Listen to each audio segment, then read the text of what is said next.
To je Renata in njena kobila Nancy. Njuna skupna pot se je začela pred enim letom in kot pravi Renata, ki se je že kot majhna deklica zaljubila v konje, upa, da bo ta dolga in lepa. Zelo rada sem gledala risanke ali pa kakšne filme od konjev. Tudi ata je mu zelo rad konje in od tega se je pač razvil naprej vse. Konji so za marsikoga najbolj plemenite živali. Pravimo, da je pes človekov najboljši prijatelj, a za Renato je to zagotovo njena kobila Nancy. To je, ne vem, ko bi opisala, najboljša stvar, kar jo imaš ohka.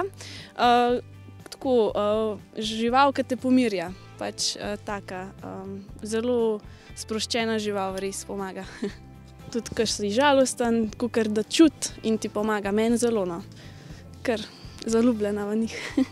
Da bo Nancy močna in zdrava, sta na svetega Štefana prišli na žegnanje na Koplenk. Kot tradicija je, zelo rada pridem s prijatelji, srečaš ljudi, ki jih na primer že dolgo nisi srečal in se malo pogovoriš, pa tako, zabavno je, lepo vzdušje je in všeč mi je tako.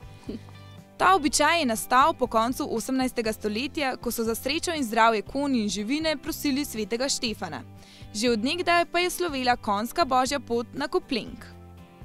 Kljub slabemu vremenu so se tudi letos ob cerkvi na Koplenku zbrali lastniki konj iz bližnjih okoliških krajev.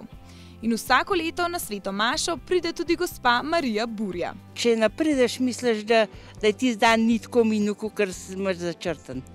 Da moraš to. In koliko let že?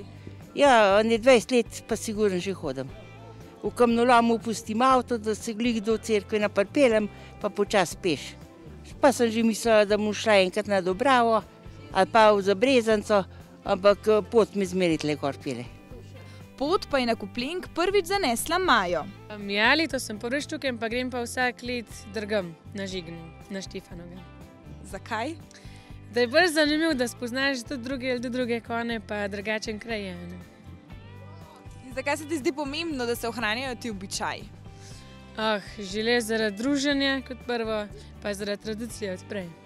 Poleg lastnikov konj je veliko tudi pohodnikov in preprosto tistih, ki imajo radi živali. Zakaj ste danes semle prišli? Zato, ker imam rada konje. Zato, ker so mi konji zelo všeč, so zelo zanimive živali. Pa pridete vsako leto? Ja. V vasi, ki je ime verjetno dobila po kopah, ki so jih nekoč zlagali in kurili po obronki Jelovice, domačini, združeni v PGD Koplenk, z veseljem ohranjajo ta običaj. Tudi letos so pripravili vse potrebno za srečanje konj in ljudi. Župnik je blagoslovil okoli 40 konj in jih, zato da bodo ostali zdravi, obdaril še s soljo.